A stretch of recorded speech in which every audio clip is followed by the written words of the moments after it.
நேயர்களுக்கு வணக்கம். இன்றைய காலை நேர தலைப்புச் செய்திகள்.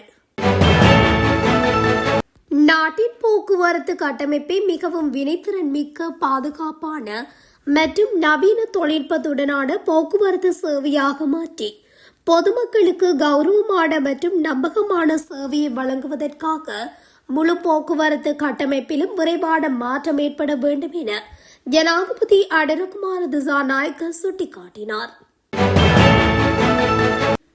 ஆட்சியை கவிழ்க்கும் எண்ணம் இல்லை என்று ஸ்ரீலங்கா சுதந்திர கட்சியின் உபதலைவர் விஜயதாச ராஜபக்ச கூறுவது நகைப்புக்குரியது.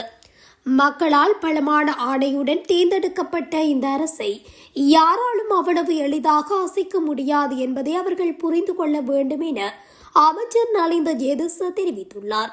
எதிரணியில் தேர்தல்கள் குறித்து சித்தரிப்பதை விட நாட்டை ஸ்திரப்படுத்துவதற்கே முன்னுரிமை அளிக்க வேண்டும் என்று கேட்டுள்ளார். ஜனாதிபதி தேர்தலை பற்றி பேசுவதற்கு இன்னும் நீண்ட காலம் உள்ளது. தற்போதைய நிலையில் அரசு பொருளாதாரத்தை மீள கட்டியெழுப்பும் பணிகளிலேயே முழுமையாக ஈடுபட்டுள்ளது. எதிர்க்கட்சிகள் தேர்தல் கனவு காண்பதை விடுத்து நாட்டின் வளர்ச்சிக்கு ஒத்துழைக்க வேண்டும். ஆட்சியை கவிழ்க்கும் எண்ணம் இல்லை என்று விஜயதாஸ் ராஜபக்ச கூறுவது நகைப்புக்குரியது. மக்களால் பலமான ஆணையுடன் தேர்ந்தெடுக்கப்பட்ட இந்த அரசை யாராலும் அவ்வளவு எளிதாக அசைக்க முடியாது என்பதை அவர்கள் புரிந்து கொள்ள வேண்டும் என்று குறிப்பிட்டுள்ளார். தற்காலிகமாக நிறுத்தி வைக்கப்பட்டிருந்த கடவுச்சீட்டு வழங்கல் தற்போது மீண்டும் ஆரம்பிக்கப்பட்டுள்ளதாக குடிவரவு மற்றும் குடியகல்வு திணைக்களம் தெரிவித்துள்ளது. தொழில்நுட்ப கோளாறு காரணமாக இந்த செயல்முறையை இடைநிறுத்த முடிவு செய்திருந்தனர். இருப்பினும் தொழில்நுட்ப கோளாறு சரி செய்யப்பட்டுள்ளதால் கடவுச்சீட்டுகள் வழக்கம் போல் வழங்கப்படும் என்று குடிவரவு மற்றும் குடியகழ்வு திணைக்களம் மேலும் தெரிவித்துள்ளது. தன்னுடைய தந்தையான மஹிந்த ராஜபக்சவின் ஆட்சி காலத்தின் போது கொண்டுவரப்பட்ட நாட்டுக்கு நன்மை பயக்கும் பல திட்டங்களை தற்போதைய அரசாங்கம் அரசியல் நோக்கங்களுக்காக சீர்குலைத்துள்ளதாக பொதுஜய பெரமுனவின் நாடாளுமன்ற உறுப்பினர் நாமல் ராஜபக்ச தெரிவித்துள்ளார். தற்போதைய அரசாங்கம் இதுவரை எடுத்த நடவடிக்கைகள் காரணமாக நாட்டின் விவசாயிகள், கடற்தொழிலாளர்கள் மற்றும் தொழிலாளர்களை ஆபத்தில் தள்ளியுள்ளது என்றும் குறிப்பிட்டுள்ளார். கொழும்பு பொரளையில் அமைந்துள்ள பாடசாலை ஒன்றின் பாதுகாப்பு சுவர் இடிந்து விழுந்ததில் 3 மாணவர்கள் படுகாயமடைந்துள்ளதாக தகவல் வெளியாகியுள்ளது. கொழும்பு மாநகர சபைக்கு சொந்தமான மண் தள்ளும் இயந்திரம் ஒன்று குறித்த பாடசாலையின் பாதுகாப்பு சுவருடன் மோதியதாலேயே இந்த விபத்து ஏற்பட்டுள்ளது. இயந்திரம் சுவரில் மோதிய வேகத்தில் சுவர் சரிந்து விழுந்ததாக முதற்கட்ட விசாரணைகளில் தெரிய வந்துள்ளது. இந்த விபத்தில் காயமடைந்த 16 வயதுடைய 3 மாணவர்களும் உடனடியாக மீட்கப்பட்டு கொழும்பு தேசிய வைத்தியசாலையில் அனுமதிக்கப்பட்டுள்ளனர். வைத்தியசாலையில் அனுமதிக்கப்பட்டுள்ளவர்களில் ஒரு மாணவரின் நிலைமை கவலைக்கிடமாக உள்ளதோடு அவர் தற்போது தீவிர சிகிச்சை பிரிவில் அனுமதிக்கப்பட்டு சிகிச்சை பெற்று வருவதாக குறிப்பிடப்படுகின்றது. பிப்ரவரி மாதத்திற்கான அஸ்வஸ்ம உதவித்தொகை தொடர்பில் அறிவிப்பு ஒன்று வெளியாகியுள்ளது. அஸ்வஸ்ம நலன்புரி திட்டத்தின் பயனாளிகளுக்கான பிப்ரவரி மாத கொடுப்பனவுகள் இன்று முதல் வங்கிக் கணக்குகளில் வைப்பிலிடப்பட உள்ளதாக நிதியமைச்சு உத்தியோகபூர்வமாக அறிவித்துள்ளது. தகுதியுள்ள அனைத்து பயனாளிகளுக்குமான பிப்ரவரி மாதத்திற்குரிய நிதி ஒதுக்கீடுகள் நேற்று வங்கிகளுக்கு விடுவிக்கப்பட்டுள்ளன. அதன்படி இன்று முதல் பயனாளர்கள் தமது வங்கிக் கணக்கினூடாக கொடுப்பனவுகளை பெற்றுக்கொள்ள முடியும் என நிதியமைச்சு அறிவித்துள்ளது.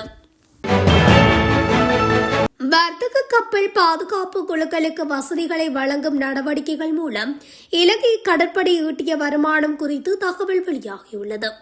அதன்படி குறித்த நடவடிக்கைகள் மூலம் 4 மாதங்களுக்குள் 6 லட்சம் அமெரிக்க டாலர்களுக்கு அண்மித்த அந்நிய செலாவணியை ஈட்டியுள்ளதாக இலங்கை கடற்படை தெரிவித்துள்ளது. குறித்த நடவடிக்கைகள் தொடர்பில் நடைபெற்ற ஊடகவியலாளர் சந்திப்பில் கலந்து கொண்டு பணிப்பாளர் நாயகம் ரியர் அட்மிரல் ஹச தி சில்வா இந்த கருத்துக்களை தெரிவித்துள்ளார். மத்திய ஊவா மற்றும் கிழக்கு மாகாணங்களிலும் பொலனறுவை மாவட்டத்திலும் அவ்வப்போது மழை பெய்யும் என எதிர்பார்க்கப்படுகின்றது. ஊவா மாகாணத்திலும் அம்பாறை, மட்டக்களப்பு, நுவரெலியா, மாத்தளை மற்றும் பொலனறுவை மாவட்டங்களிலும் சில இடங்களில் 50 மில்லிமீட்டருக்கும் அதிகமான ஓரளவு பலத்த மழை வீழ்ச்சி எதிர்பார்க்கப்படுகின்றது. வடக்கு மாகாணத்திலும் அனுராதபுரம் மற்றும் ஹமாந்தோட்டை மாவட்டங்களிலும் அடிக்கடி மழை பெய்யும். நாட்டின் ஏனைய பிரதேசங்களில் பல இடங்களில் பிற்பகல் 2 மணிக்கு பின்னர் மழையோ அல்லது இடியுடன் கூடிய மழையோ பெய்யக்கூடிய சாத்தியம் நிலவுகின்றது. அம்பத்தோட்டை தங்காளி ஆதார வைத்தியசாலை பிணவரை சடலங்களால் நிரம்பி வழிந்ததால் சடலங்களை வண்டிகளில் வைத்து அவற்றின் மேல் ஐஸ் கட்டிகளை அடுக்குவதற்கு ஊழியர்கள் அறிவுறுத்தப்பட்டுள்ளனர். தங்காளி ஆதார வைத்தியசாலையின் பிணவரையில் இடவசதி இல்லாமையினால் சடலங்களின் மீது ஐஸ் கட்டிகளை அடுக்கி அவற்றை பிணவரைக்கு முன்னாலுள்ள பராந்தாவிலே வைக்கும் அவலநிலை தொடர்பில் தகவல் வெளியானது. கடந்த 4 வருடங்களாக வைத்தியசாலையில் போதியளவான குளிரூட்டி வசதிகள் இல்லாமையே ஒரு பாரிய பிரச்சினையாக உருவெடுத்துள்ளதாக தெரிவிக்கப்படுகின்றது. மொரட்டுவை போலீஸ் பிரிவுக்குட்பட்ட உஸ்வத்த சுற்றுவட்ட வீதியில் இடம்பெற்ற விபத்தில் பெண்ணொருவர் உயிரிழந்துள்ளார். பானத்துறை நோக்கி சென்ற மோட்டார் சைக்கிள் வீதியில் சென்ற பெண் பாதசாரி மீது மோதியதில் இந்த விபத்து நேர்ந்துள்ளது. இந்த விபத்தில் காயமடைந்த மொரட்டுவை பகுதியைச் சேர்ந்த 73 வயதுடைய பாதசாரி லுனாவு வைத்தியசாலையில் அனுமதிக்கப்பட்டு பின்னர் கழுபோவில வைத்தியசாலைக்கு மாற்றப்பட்ட நிலையில் சிகிச்சை பலனின்றி உயிரிழந்துள்ளார். மாத்தளை மாவட்டத்தின் பல்வேறு இடங்களிலும் கண்டி மாவட்டத்தின் பல இடங்களிலும் பிற்பகல் வேளையில் கடும் மழை தொடர்ச்சியாக பல மணித்தியாலங்கள் பெய்தது. நேற்று காலை வேளையில் மழை பெய்வதற்கான அறிகுறிகள் எதுவுமற்ற நிலையில் மழை பெய்வதனால் ஏற்படும் அசௌகரியங்களை தடுப்பதற்கான முன் ஏற்பாடுகள் எதுவுமற்ற நிலையில் மக்கள் பெரும் சிரமங்களுக்கு முகம் கொடுத்த அதே நேரம் டிட்வா புயலின் பின்னர் ஏற்பட்ட கடும் மழையின் பாதிப்புகள் மீண்டும் ஏற்பட்டு விடுமோ என்ற அச்சமும் மலையகத்தின் பல்வேறு பகுதிகளில் ஏற்பட்டுள்ள நில வெடிப்புகள் மழைநீர் உட்புகுவதன் தாக்கத்தினால் மண் சரிவு அபாய நிலையை ஏற்படுத்தி விடுமோ என்ற அச்சமும் மேலோங்கியுள்ளது. மாத்தளை, எல்கடவ, உக்குவளை, பத்தேகம, மடவளை, பண்பிலை, மடுல்கலை, கபரகலை, பெத்தேகம, ஹோமரை போன்ற பகுதிகளில் கடும் மழை பெய்ததோடு கண்டி நகர் மற்றும் அண்டிய பகுதிகளிலும் நுவரெலியா மாவட்டத்தின் பூண்டுலோயா உட்பட்ட பல இடங்களிலும் புசல்லாவை பகுதியிலும் பிற்பகல் நேற்று வேளையில் மழை பெய்துள்ளது.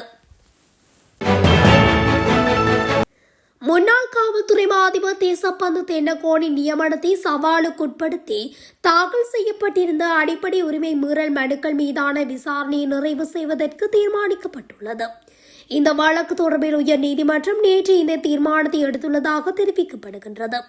குறித்த வழக்குகளுடன் தொடர்புடையதாக ஜனாதிபதி அனுரகுமார் திசாநாயக்கவினால் சமர்ப்பிக்கப்பட்டிருந்த சத்திய கடதாசியில் உள்ளடக்கப்பட்டுள்ள விடயங்களை அடிப்படையாக கொண்டும் மனுதாரர் தரப்பின் இணக்கத்துடனும் இந்த தீர்மானம் எடுக்கப்பட்டுள்ளது. இலங்கைக்கு சுற்றுலா மேற்கொண்டிருந்த ஜேர்மனிய பிரஜை நேற்று கடலில் மூழ்கி உயிரிழந்துள்ளதாக போலீசார் தெரிவித்துள்ளனர். அழுட்கம களுவா மோதரவில் உள்ள சொகுசு ஹோட்டலில் தங்கியிருந்த ஜெர்மனி பிரஜையே இவ்வாறு உயிரிழந்துள்ளார். உயிரிழந்தவர் ஓய்வு பெற்ற 74 வயதான ஹன் ஃபிரெட் ஹைனா என அடையாளம் காணப்பட்டுள்ளார். நாட்டின் 8 மாவட்டங்களுக்கு கடுமையான சிவப்பு மின்னல் எச்சரிக்கையை வளிமண்டலவியல் திணைக்களம் வெளியிட்டுள்ளது. நேற்று மதியம் வெளியிடப்பட்ட இந்த எச்சரிக்கை அறிவிப்பு இரவு 11 மணி வரை நடைமுறையில் இருக்கும் என அறிவுறுத்தப்பட்டுள்ளது. போதைப்பொருள் பயன்படுத்தி தனியார் பயணிகள் பஸ்களில் கடமையில் ஈடுபட்டிருந்த 7 சாரதிகள் மற்றும் நடத்துனர்கள் கைது செய்யப்பட்டுள்ளனர்.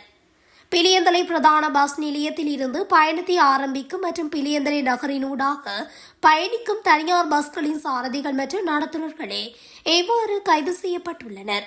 இந்த பரிசோதனைகள் பிலியந்தலை பிரதான பஸ் பேருந்து நிலையத்தில் வைத்து தேசிய போக்குவரத்து மருத்துவ நிர்வாகத்தின் விசேட பஸ் ஒன்றினுள்ளே மேற்கொள்ளப்பட்டன. இதன்போது 170 பஸ் சாரதிகள் மற்றும் நடத்துனர்கள் பரிசோதனைக்குட்படுத்தப்பட்டுள்ளனர். இத்துடன் தமிழொலியின் இன்றைய காலை நேர தலைப்புச் செய்திகள் நிறைவடைகின்றன. தொடர்ச்சியாக செய்திகளை அறிந்து கொள்ள தமிழொலி ஊடகத்துடன் இணைந்திருங்கள். நன்றி, வணக்கம்.